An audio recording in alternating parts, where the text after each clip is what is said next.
ভারত সরকারের কৃষি মন্ত্রক এবং দূরদর্শন শান্তিনিকেতন নিবেদিত কৃষি দর্শন অনুষ্ঠানে আপনাদের স্বাগত। সামগ্রিকভাবে কৃষি এবং কৃষক বন্ধুদের উন্নতির জন্য কেন্দ্রীয় এবং রাজ্য সরকারের যৌথ প্রয়াস ন্যাশনাল ফুড সিকিউরিটি মিশন বা জাতীয় খাদ্য নিরাপত্তা মিশন। এই ব্যাপারে আজকে আমরা জানব। বিশেষজ্ঞ বক্তা হিসেবে উপস্থিত আছেন অনন্ত নারায়ণ হাজরা, উপকৃষি অধিকর্তা, বাঁকুড়া। নমস্কার দাদা। দাদা, এই যে ন্যাশনাল ফুড সিকিউরিটি মিশন, এই ব্যাপারটা কি, এই বিষয়ে আমাদের যদি একটু বলেন, কি এবং কেন এটা করা হয়েছে? 2007 সালের মে মাসে জাতীয় উন্নয়ন কাউন্সিলের একটি সভাতে এ বিষয়ে একটি সিদ্ধান্ত গ্রহণ করা হয় যে কৃষি এবং কৃষকের স্বার্থ সুরক্ষিত করা এবং একই সঙ্গে আমাদের খাদ্যে যেসব বিষয়গুলোতে ঘাটতি রয়েছে সেই বিষয়গুলোকে আমাদের একটা অ্যাকুমুলেট করে আমাদের একটা প্রকল্প গ্রহণ করা হয়। সেটাই হলো ন্যাশনাল ফুড সিকিউরিটি মিশন বা জাতীয় খাদ্য নিরাপত্তা বা সুরক্ষা মিশন। এতে করে আমাদের ভাবনাচিন্তা যেটা করা হয় জাতীয় স্তরে যে আমাদের 10 লক্ষ মিলিয়ন মেট্রিক টন চালের উৎপাদন বাড়াতে হবে, 8 লক্ষ মিলিয়ন মেট্রিক টন আমাদের গমের উৎপাদন বাড়াতে হবে এবং 2 লক্ষ মিলিয়ন মেট্রিক টন ডাল শস্যের উৎপাদন বাড়াতে হবে। অর্থাৎ যেগুলো ইম্পর্টেন্ট খাবার আমাদের, মানে যেগুলো মুখ্যত আমাদের লাগে, মুখ্যত লাগে আর কি। তা এইটি করতে গিয়ে যে ভাবনা চিন্তাগুলো এখানে আসে যে প্রথম কথা যে আমাদের এলাকা বাড়িয়ে উৎপাদন বাড়ানো যায়, আর দ্বিতীয়ত উৎপাদনশীলতাকে বাড়িয়ে উৎপাদন বাড়ানো যায়। অর্থাৎ কৃষি প্রযুক্তির প্রয়োগ করে একটা ইউনিট এলাকা থেকে আমরা কিন্তু অধিক ফলন পেতে পারি, উৎপাদনশীলতা আমরা বাড়াতে পারি। সেইভাবে যেমন উৎপাদন বাড়ানো যায়, আবার একই সঙ্গে এরিয়া বাড়িয়ে আমাদের উৎপাদন বাড়ানো হয়। সেই জন্য ভারত সরকার রাজ্য সরকারদের প্রতিটি রাজ্যের সঙ্গে যোগাযোগ করে সেখান থেকে বেশ কয়েকটি জেলাকে চিহ্নিত করেন যেখানে সম্ভাবনাময় জায়গাগুলো রয়েছে যেখানে এই ফসলগুলি চাষ করা যেতে পারে। যেমন রাইস বা ধানের ক্ষেত্রে আমাদের 136টি জেলাকে ভারতবর্ষে বেছে নেওয়া হয়, গমের ক্ষেত্রে 141টি জেলাকে বেছে নেওয়া হয় এবং ডাল শস্যের ক্ষেত্রে 171টি জেলাকে বেছে নেওয়া হয়। সেরকম পশ্চিমবঙ্গে আমাদের সেই জেলাগুলির মধ্যে 136টি ধানের জেলার মধ্যে পশ্চিমবঙ্গে 12টি জেলা তার অন্তর্ভুক্ত, আর 141টি আমাদের গম যেখানে হবে সেই সব জেলার মধ্যে 4টি জেলা পশ্চিমবঙ্গের ক্ষেত্রে অন্তর্ভুক্ত এবং 171টি যেখানে ডাল শস্য হবে বলে যে কটি জেলা জাতীয় স্তরে চিহ্নিত হয় তার মধ্যে 6টি জেলা পশ্চিমবঙ্গের ক্ষেত্রে আমাদের অন্তর্ভুক্ত হয়েছে। আচ্ছা, এর উদ্দেশ্যটা কি, কেন এটা গ্রহণ করা হলো? কিছুটা আপনি বললেন লক্ষ্য, কিন্তু তা একটু আমাদের যদি বিস্তারিত বলেন। এটা খুব সত্যি কথা যে আমাদের যে অ্যাগ্রো ক্লাইমেটিক যে সিচুয়েশন, সেই আমাদের এর ওপরে ভিত্তি করেই আমাদের চাষটা জড়িয়ে থাকে। সেক্ষেত্রে আমাদের কিছু প্রাচীন ধ্যান ধারণার মধ্যে কৃষকরা চাষ করেন, সেই ধ্যান ধারণার সঙ্গে উন্নত প্রযুক্তিকে যদি সেখানে সংযুক্ত করে তাদের মধ্যে যদি এই ধারণাগুলো এবং অ্যাওয়ারনেসটা, সচেতনতা যদি বাড়িয়ে দেওয়া যায় তাহলে সেসব জায়গায় কিন্তু ধানের উৎপাদন বাড়ানো সম্ভব। তো সেই জায়গাগুলোর উপরে জোর দিয়ে এবং সেখানে কিছু তাদেরকে অ্যাসিস্ট্যান্স অর্থাৎ উপকরণ, কৃষি উপকরণ তাদের হাতে কিছু তুলে দিয়ে, ক্রিটিক্যাল ইনপুটস হিসেবে তাদের হাতে কিছু উপকরণ তুলে দিয়ে, উন্নত জাতের বীজ, সার এগুলো তুলে দিয়ে তাদের এই জায়গাটাকে কিছুটা ইনক্রিজ করা।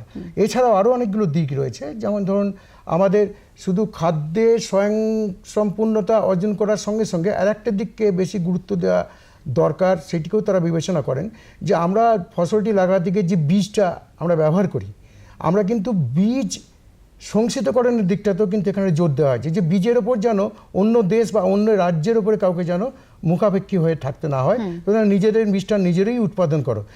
এই কর্মকাণ্ডের মধ্যে ওই কর্মসূচিও কিন্তু এখানে ঢোকানো হয়েছে, যাতে করে সামগ্রিকভাবে কৃষি এবং কৃষক উভয় যেন এখান থেকে উপকৃত হয়। শুধু তাই নয়, কৃষকদের মধ্যে যেন একটা সেলফ কনফিডেন্স গড়ে ওঠে যে ইয়েস উই ক্যান ডু, হ্যাঁ আমরাও পারি, এবং একই সঙ্গে যে তাদের আর্থসামাজিক যে পরিস্থিতি, যেখানে অর্থনৈতিক জায়গাটাকে একটু তুলে ধরা, এই যে দিশা দেখাতে চাইছেন যাতে কেউ যেন মানে আমাদের অনাহারে বা অর্ধভুক্ত হয়ে যেন কেউ না থাকে। আচ্ছা, আচ্ছা, এই প্রকল্পটির এই যে নেওয়া হয়েছে, এখানে কেন্দ্রীয় এবং রাজ্য সরকারের ভাবনা কি, মানে কি ভাবছেন তারা, কিভাবে কি করবেন? 2007 সালের অক্টোবর থেকে এটা হ্যাঁ, এটা তো শুরু হয়েছে। হ্যাঁ। তারপরে যে লক্ষ্যমাত্রাগুলো ছিল, লক্ষ্যমাত্রা নিয়ে কাজও আমাদের শুরু হয়েছে। এটা বিভিন্ন ইন্টারভেনশনের মাধ্যম দিয়ে, অর্থাৎ বিভিন্ন ধরনের কর্মসূচি গ্রহণ করে, যেমন কর্মসূচির মধ্যে আমি খুব অল্প অল্প করে বলে যাচ্ছি যে কিছু প্রদর্শনী ক্ষেত্র, সেই প্রদর্শনী ক্ষেত্রের মধ্যে কৃষকের কাছে কিছু ক্রিটিক্যাল ইনপুটস বা উপকরণ তুলে দিয়ে তাদেরকে মানে চাষটা কিভাবে করতে হয় এবং কি তার নিয়ম কানুন, এই পুরো ব্যাপারটা তাদেরকে অ্যাওয়ার করে সেখান থেকে তাদের একটা জায়গাকে তুলে ধরা এবং তাদেরকে সেই জায়গাটাকে একটু অ্যাওয়ার করা, সচেতনতা তাদের বৃদ্ধি করা এবং তাদের চাষের উপযোগী করে তোলা। এবং লক্ষ্য একটাই যে আমাদের উৎপাদন বাড়াতে হবে। 2 নম্বর হচ্ছে এইটা করতে গিয়ে আমাদের বীজের প্রয়োজন হয়, সেক্ষেত্রে বীজের স্বয়ংসম্পূর্ণতা অর্জনে সেখানে সিড ভিলেজ প্রজেক্টগুলো কিন্তু আমাদের এইসব স্কিমের মধ্যেই হচ্ছে। এবং এখানে যেটা বড় জিনিস যেটা বলা হয়েছে, বড় কথা যেটা, আগের ভাবনা চিন্তার সঙ্গে এখানকার ভাবনা চিন্তার মূলগত যে পার্থক্যটা, যে এখানে যে কাজটি করতে হবে সেটা ইন্ডিভিজুয়াল কনসেপ্টে করতে হবে, একটুখানি ছড়িয়ে ছিটিয়ে নয়। যেখানে করতে হবে এক লপ্তে করতে হবে। যেমন ধানের ক্ষেত্রে 100 হেক্টর এলাকাকে চিহ্নিত করতে হবে, গমের ক্ষেত্রে 1 লপ্তে 50 হেক্টর এলাকাকে চিহ্নিত করতে হবে, যেমন ডাল শস্যের ক্ষেত্রে আমাদের 20 হেক্টর এলাকাকে একসঙ্গে চিহ্নিত করতে হবে। চিহ্নিতকরণ করে এক জায়গাতে এই ধরনের পরিশ্রম ক্ষেত্রগুলো করতে হবে, এই কারণেই যাতে আশেপাশের কৃষকরা সে একটি জায়গায় এসে দাঁড়িয়ে তারা যেন আর 5 জন কৃষক যারা এই কর্মকাণ্ডে যুক্ত আর যারা যুক্ত নন তারা পরস্পরের মধ্যে ভাবের আদান প্রদান করে যেন প্রকৃত প্রযুক্তিটা তারাও নিতে পারেন। অর্থাৎ প্রযুক্তির যদি প্রসারটা যদি সঠিকভাবে ঘটানো না যায় তাহলে কিন্তু সামগ্রিকভাবে উৎপাদন আমাদের বাড়বে না। উৎপাদনশীলতা না বললে তো উৎপাদন বাড়ার প্রশ্নই নেই। স্বাভাবিক। আচ্ছা, এই যে আপনি বললেন যে কর্মসূচি নেওয়া হয়েছে, কি কর্মসূচি নেওয়া হয়েছে বা ওই কর্মসূচিগুলো থেকে চাষি ভাইরা কিভাবে উপকৃত হচ্ছেন? যেমন প্রদর্শন ক্ষেত্রের মাধ্যমে কৃষকরা তারা বিভিন্ন ধরনের ক্রিটিক্যাল ইনপুটসগুলো পাচ্ছেন, যেমন বীজ পাচ্ছেন, সার পাচ্ছেন, মাইক্রোনিউট্রিয়েন্টস পাচ্ছেন এবং হার্বিসাইড এবং পেস্টিসাইড এগুলো যেমন পাচ্ছেন এবং সেগুলো তাদের হাতে তুলে দেওয়া হচ্ছে কাজটা করার জন্য। একই সঙ্গে তাদের হাতে এগুলো কীভাবে ব্যবহার করতে হয় সেই শিক্ষাটাও যেমন দেওয়া হচ্ছে। আবার অপরদিকে এই কাজটা করতে গেলে হয় কি, আগে যখন 1 ফসলি জমি ছিল তখন ভাবনা ছিল এখন আমাদের জমি 2 ফসলি 3 ফসলিতে পৌঁছে গেছে। তার ফলে একটা ফসল কাটার পরে যখন আরেকটা ফসল আসে, মাঝখানে 15 থেকে 20 দিন যে সময়টা পাওয়া যায়, সেই সময়টুকুর মধ্যে দ্বিতীয় ফসলটা চাষের উপযোগী করে তোলার জন্য আমাদের ফার্ম মেকানাইজেশনের প্রয়োজন হয়। সেক্ষেত্রে কিছু কৃষি যন্ত্রপাতির অনুপ্রবেশ এখানে ঘটানো হয়েছে, অর্থাৎ কৃষি যন্ত্রপাতিও এই প্রকল্পের মাধ্যমে অনুদান ভিত্তিতে সেখানে চাষিদেরকে দেওয়া হচ্ছে। শুধু তাই না, শস্য সুরক্ষার জন্য সেখানে স্প্রেয়ার দেওয়া হচ্ছে, সেখানে বীজ লাগাবার জন্য সিড ড্রিল, আগাছা দমনের জন্য সেখানে বিভিন্ন ধরনের উইডার, হারভেস্টার, জলের পাম্প, এই সমস্ত জিনিস কিন্তু অনুদানের মাধ্যমে কিন্তু এখানে দেওয়ার সুযোগটা আমাদের রয়েছে। এছাড়াও রয়েছে INM অর্থাৎ ইন্টিগ্রেটেড নিউট্রিয়েন্ট ম্যানেজমেন্ট, অর্থাৎ উদ্ভিদ খাদ্যের ম্যানেজমেন্ট, সুসংহত একটা ব্যবস্থাপনা। অর্থাৎ উদ্ভিদ খাদ্যের ব্যবহারের ক্ষেত্রে যেটা বলা হয়েছে নাইট্রোজেন, ফসফেট, পটাশের ক্ষেত্রে 2:1:1 রেশিওতে ব্যবহার করতে হয়, কিন্তু অল ওভার ইন্ডিয়াতে পশ্চিমবঙ্গ একটু ভালো অবস্থায় আছে। মোটামুটি আমাদের যেটা থিওরিটিক্যাল যে হিসেব 2:1:1 কাছাকাছি আছে। অর্থাৎ এই রেশিওতে যদি নাইট্রোজেন, ফসফেট, পটাশ প্রয়োগ করে যায়, জমির স্বাস্থ্যটাও ভালো থাকে। কারণ এখানে এই স্কিমের মধ্যে আবার আর কিছু উপকরণ রয়েছে যেগুলো সাবসিডি দেওয়ার ব্যবস্থা, যেমন লাইমিং মেটেরিয়াল অর্থাৎ চুন অথবা জিপসাম, অর্থাৎ জমির অম্লত্ব থাকলে বা খারত্ব থাকলে সেগুলো কারেকশন করার জন্য এগুলো দেওয়ার ব্যবস্থাপনা রয়েছে। 3 নম্বর হচ্ছে ইন্টিগ্রেটেড পেস্ট ম্যানেজমেন্ট, অর্থাৎ আমাদের পেস্ট কন্ট্রোল বলতে গেলে যে সুসংহত উপায়ে ফসলের রোগ ও কীটশত্রু নিয়ন্ত্রণ, দমন নয় কিন্তু নিয়ন্ত্রণ, একটা নিয়ন্ত্রণ করে রেখে দেওয়া, যাতে করে ফসলের ক্ষতিটা মানে যেন মারাত্মক কিছু ক্ষতি না হয়ে যায়, ফসলটা যেন আমরা ঠিক মতন পাই। এছাড়াও এর সঙ্গে যেটা রয়েছে যে বিভিন্ন ধরনের ট্রেনিং ফিল্ডে, অর্থাৎ সেই ট্রেনিং এবং ফিল্ডের মধ্যে সেখানে স্টেট এগ্রিকালচার ইউনিভার্সিটির প্রতিনিধিরা যেমন থাকবেন, ICAR এর প্রতিনিধিরা থাকবেন, কৃষি বিজ্ঞান কেন্দ্রের প্রতিনিধিরা থাকবেন, ডিপার্টমেন্টাল অফিসাররা থাকবেন, বিভিন্ন ধরনের NGOরা থাকবেন। তারা সকলে মিলে এই ধরনের প্রশিক্ষণের মাধ্যমে কৃষককে উদ্বুদ্ধ করবেন এই চাষটা করার জন্য এবং আলটিমেটলি তার ফার্ম ইকোনমি ডেভেলপ হবে, ইন্ডিভিজুয়াল সেক্টরেও যেমন হবে, কমিউনিটি সেক্টরও হবে। আলটিমেটলি দেশের একটা টোটাল যে আমাদের খাদ্যের যে একটা ভারসাম্য সেটা সুরক্ষিত হবে। আমি এক্ষুনি আপনাকে এই প্রশ্নটাই করতে যাচ্ছিলাম যে ট্রেনিং এর ব্যাপারে, মানে এই যে করা হচ্ছে এটা ট্রেনিং কি আলাদা আলাদা করে জায়গায় জায়গায় এরকমভাবে দেওয়া হচ্ছে? জায়গায় জায়গায় করা হয়। আমরা প্রথম দিকে একটা ট্রেনিং করছি, প্রথম দিকে ট্রেনিং বলতে যেটাকে হচ্ছে একটা ইম্প্যাক্ট সার্ভে একটা আমরা করি, যে চাষ মানে প্রকল্পে নামার আগে, ডেমনস্ট্রেশনে নামার আগে সেখানকার অবস্থানটা কি ছিল আগে সার্ভে করে নেওয়া একটা সার্ভে করে নেওয়া হচ্ছে, একটা বেস লেভেল সার্ভে হচ্ছে, বেস লেভেল সেখানে ফিজিবিলিটি সার্ভে একই সঙ্গে করে নেওয়া হচ্ছে। এবং সার্ভে করে নিয়ে আমরা প্রদর্শনটা করার পর তাদের সঙ্গে মাঝখানে একবার বসছি, মানে ডিউরিং হারভেস্টিং টাইম একবার বসছি, পরে আবার একবার বসছি। অর্থাৎ সেখানে তাদের কাছ থেকে আমরা জেনে নিচ্ছি যে প্রকৃত অর্থে তারা সত্যিই বেনিফিটেড হলেন কি হলেন না। সেইটা আমাদের রিভিউ আমরা যেটা করলাম, সেই রিপোর্টিংটা আমাদের যেমন রাজ্য স্তরে জানাতে হচ্ছে জেলা থেকে, একই সঙ্গে রাজ্য আমাদের কেন্দ্রীয় স্তরে সেন্ট্রাল গভর্নমেন্টকে জানাচ্ছে। আচ্ছা, এই যে অ্যাচিভমেন্ট বা লক্ষ্য আপনারা যে মানে আপনার যেটা বললেন সেটা কতটা পৌঁছানো গেছে? 2007 তো এটা শুরু হয়েছে, কতটা আপনারা পৌঁছতে পেরেছেন? বিশেষ করে আপনাদের জেলায়, বাঁকুড়া জেলায় আপনারা কতটা বুঝতে পারছেন হয়েছে, কার্যকরী হয়েছে? আমাদের 2007 সালে প্রকল্পটা শুরু হলো 2011 মানে আমাদের একাদশ পঞ্চবার্ষিকী পরিকল্পনা, যেটা 11-12 সালে শেষ হয়েছে। তার মধ্যে যে লক্ষ্যমাত্রা ধার্য করা ছিল, সেই লক্ষ্যমাত্রা ধার্য করার সময় দেখা গেছে যে আমরা ডালের ক্ষেত্রে, ধানের ক্ষেত্রে তো কোনো প্রশ্নই ওঠে না, কারণ ধানটা সম্বন্ধে আমাদের অনেকেই কৃষকরা পরিচিত, সেখানে আমাদের সাফল্য যথেষ্ট এসে। গমের ক্ষেত্রে আমরা একটু পেছিয়ে যেমন আছি, ডালের ক্ষেত্রে কিন্তু আমরা একটা বিশাল সাফল্য অর্জন করার জন্যই আমরা হয়তো নিশ্চয়ই জানবেন যে গত বছর আমাদের পশ্চিমবঙ্গ রাজ্য কৃষি কমন পুরস্কারটি পেয়েছেন, অর্থাৎ ডালের ক্ষেত্রে বিশেষ একটা সাফল্য অর্জন করার জন্য। কিন্তু তা সত্ত্বেও কিন্তু আমাদের আত্মসন্তুষ্টি কোনো জায়গা নেই, কারণ সুযোগ আমাদের আরও রয়েছে। অর্থাৎ পশ্চিমবঙ্গে 70% ডালের একটা ঘাটতি রয়েছে, মানে আমাদের 30% নিজেরা উৎপাদন করি, বাকিটা আমাদের বাইরের রাজ্য বা বাইরের দেশ থেকে কিনে আনতে হয়। সেই জায়গাটাকে ওভারকাম করার জন্য আমাদের কিন্তু আরও অনেক কাজ কিন্তু আমরা করতে পারি, যে জেলাগুলোয় ডাল চাষ করার একটা সুযোগ রয়েছে। সেই জন্য পরবর্তীতে আমরা এই রাইস, হুইট এবং পালস তিনটে ক্ষেত্রেই এটা কিন্তু আরও সম্প্রসারিত হয়েছে, কাজ কিন্তু এখনও চলছে। এবং বাঁকুড়া জেলায় শুধুমাত্র এনএফএসএম পালস, মানে এইটার উপরেই কাজটা বেশি হয়। এনএফএসএম পালসের ক্ষেত্রেও এক্ষেত্রেও আমরা মুসুর, ছোলা এইগুলোর ওপরেই আমরা জোরটা বেশি দিয়েছি। খেসারিটার ওখানে প্রচলনটা কম্পারেটিভলি একটু কম, খেসারি আমরা আছে, কিন্তু সরকারিভাবে আমরা মুসুর এবং ছোলাটার দিকে জোরটা বেশি দিয়েছি। এবং তার সঙ্গে শুধু এই প্রকল্প নয়, এই প্রকল্প একটা প্রকল্প দিয়েই তো সামগ্রিকভাবে সব কিছু করে দেওয়া যায় না। সাইডে আরও অনেক প্রকল্প আছে, যেমন রাষ্ট্রীয় কৃষি বিকাশ যোজনা বা এগ্রিকালচারাল টেকনোলজি ম্যানেজমেন্ট এজেন্সি, এই সমস্ত প্রকল্পগুলোকে একটা জায়গায় কোয়েনসাইড করে আমরা সেই সকলেই একই ফিল্ডে কাজ করছি। সুতরাং উন্নয়নের ভাবনাগুলোকে এক জায়গায় রেখে আমরা রাষ্ট্রীয় কৃষি বিকাশ যোজনার ক্ষেত্রে মার্কেটিং লিঙ্কেজটা ডেভেলপ করে দেওয়ার জন্য সেখানে আমরা কিন্তু অলরেডি আমরা 2টো ডাল মিল বসিয়েছি। তার ফলে কলাই উৎপাদন করার পরে যে মার্কেটিং যে সুযোগ সুবিধাটা ছিল, ডাল করে দেওয়ার সুযোগটা এসে যাওয়াতে কৃষক কিন্তু আরো ইন্টারেস্টেড হচ্ছে যে আমরা নিজের ডালটা নিজেরা খেতে পাচ্ছি এবং মার্কেটিং করার সুবিধাও হচ্ছে। আচ্ছা, আমাদের সময় শেষ হতে চললো, আপনি শুধু খুব কম সময় আমাদের বলুন যে কোন কোন জেলাতে আমাদের পশ্চিমবঙ্গে কোন কোন জেলাতে এই কাজগুলো হচ্ছে, এই প্রকল্পটা? ধানে আমাদের 136টি জেলা সারা রাজ্যে যেখানে রয়েছে, সেখানে পশ্চিমবঙ্গে আমাদের রয়েছে আমাদের 8টি জেলা, 24 সাউথ, কুচবিহার, দিনাজপুর, উত্তর দিনাজপুর, হাওড়া, জলপাইগুড়ি, মেদিনীপুর পূর্ব এবং মেদিনীপুর পশ্চিম, পুরুলিয়া। এবং 141টি গমের যে আমাদের জায়গা মানে চিহ্নিত করা হয়েছে জেলা সারা ভারতবর্ষের নিরিখে, সেখানে গমের ক্ষেত্রে কুচবিহার, উত্তর দিনাজপুর, দক্ষিণ দিনাজপুর এবং জলপাইগুড়ি। এবং ডালের ক্ষেত্রে যে 171টি জেলাকে চিহ্নিত করা হয়েছে, সেখানে তার মধ্যে 6টি জেলা হচ্ছে পশ্চিমবঙ্গে, যেমন বীরভূম, মালদা, মুর্শিদাবাদ, নদিয়া, পুরুলিয়া এবং বাঁকুড়া। আচ্ছা আচ্ছা, এই কটি জেলাতে কিন্তু কাজ চলছে। আচ্ছা, অনেক ধন্যবাদ দাদা আপনাকে। আজকে আমরা একটি গুরুত্বপূর্ণ প্রকল্প জানলাম, শুনলাম, যেটি সত্যি করে যদি ঠিকভাবে কাজ করা যায় এবং হচ্ছেও কাজ, দাদার কাছে আমরা শুনলাম, তাহলে অবশ্যই কৃষি এবং কৃষক বন্ধুরা দুজনেই উপকৃত হবেন। সুগন্ধের মাতোয়ারায়, সুস্বাদের বাহারে, উন্নতির সুরেতে, ফুটে ওঠা হাসিতে, সবুজে ভরা গাছপালায়, বড় বড় ব্যবসায়, সুমধুর সুকণ্ঠে, হাসি খুশির আগমনে।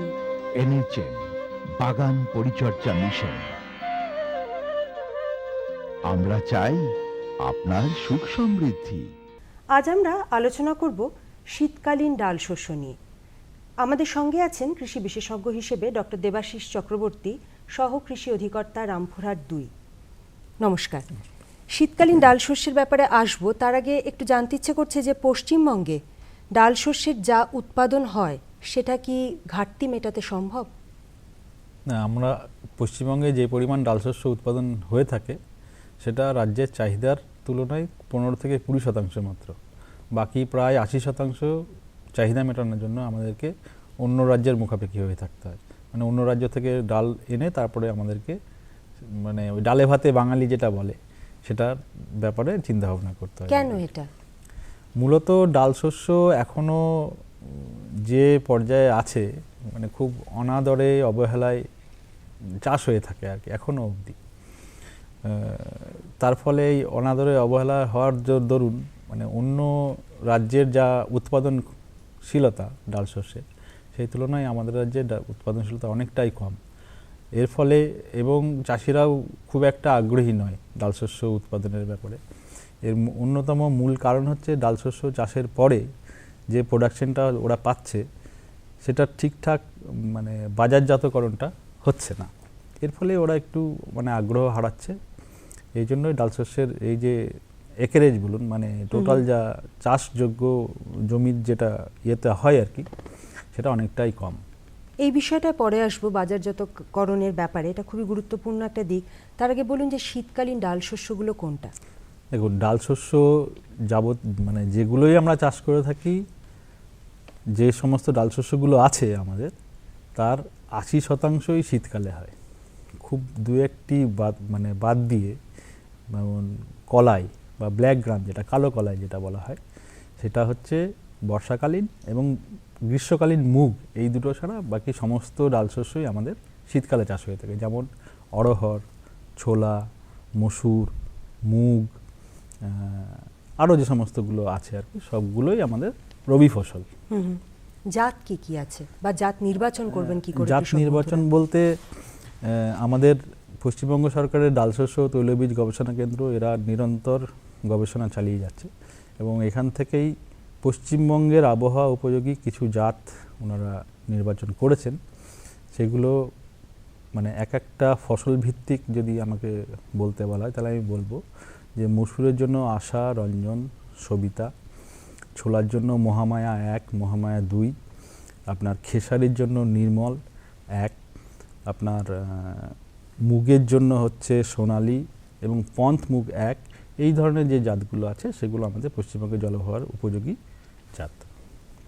এই যে এতগুলো ডাল শস্যের কথা আপনি বললেন, এগুলোর ক্ষেত্রে নিশ্চয়ই চাষ পদ্ধতিটাও অন্যরকম, মানে একটার ক্ষেত্রে এক এক রকম, সেটা ঠিক কি কি?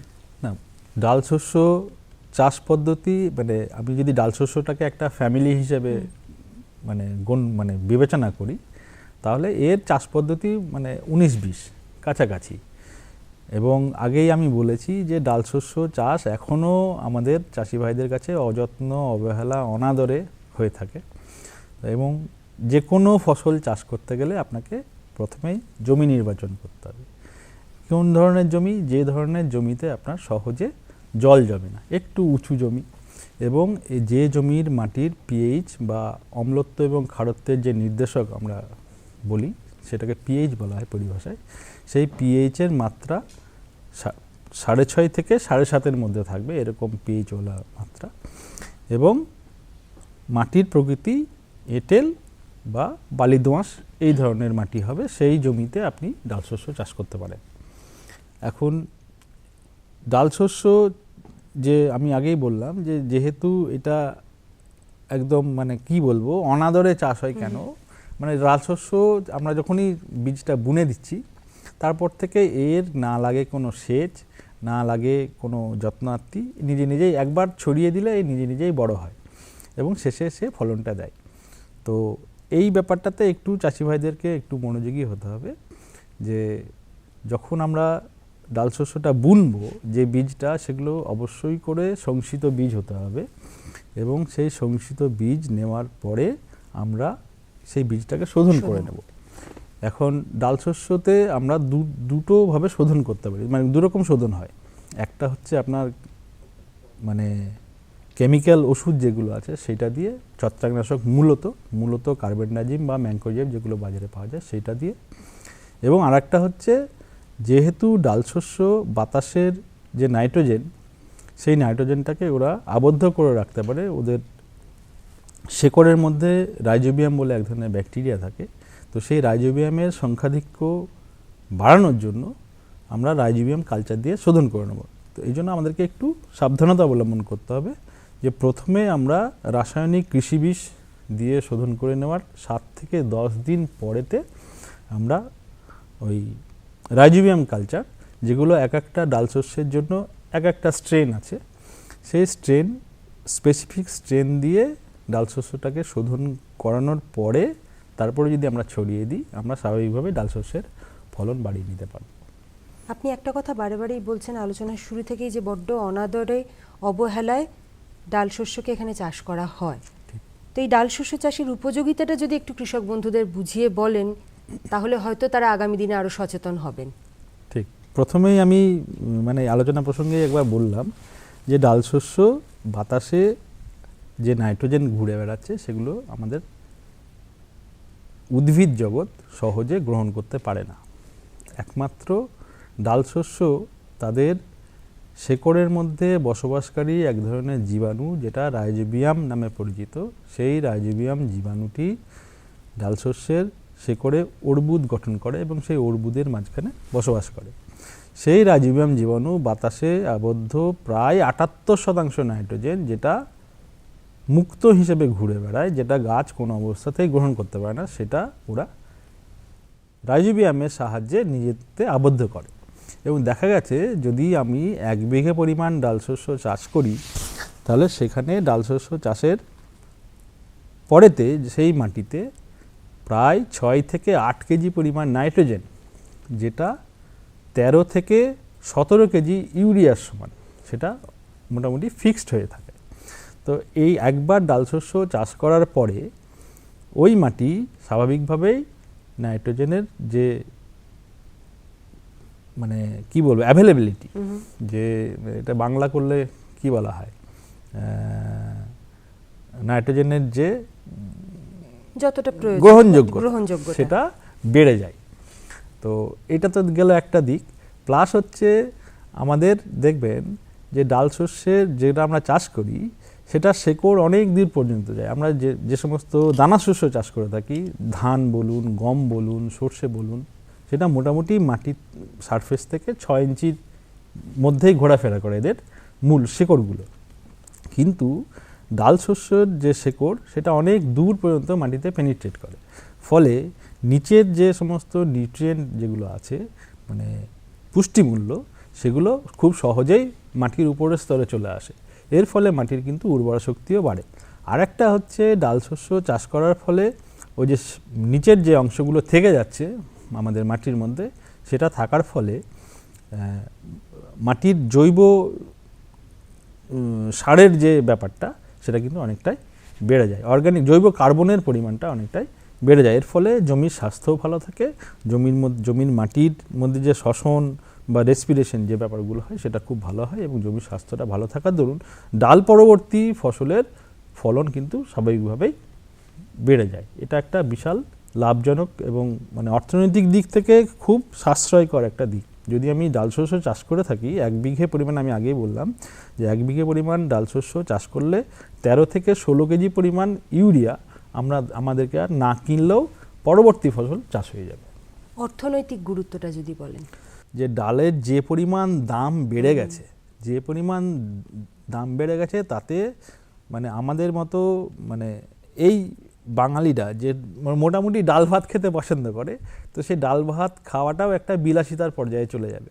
তো এখন আমরা যদি নিজের ডাল নিজেরাই তৈরি করে নিতে পারি, তাহলে তো এর যে ডাল কেনার ব্যাপারে যে পরিমাণ আমাদের অর্থ খরচ হয় সেটা অবশ্যই করে সাশ্রয় হবে এবং ডালটাকে বাজারজাত করলে চাষিদেরও অর্থনৈতিক দিক থেকে অনেকটাই তারা সাশ্রয়কর হবে আর কি। চাষ পদ্ধতি সম্পর্কে আপনি বলেছেন, সেখানে আপনি একটা কথা উল্লেখ করলেন যে সেচ খুব একটা প্রয়োজন পড়ে না, তাছাড়া আর কি কি পরিচর্যা লাগে?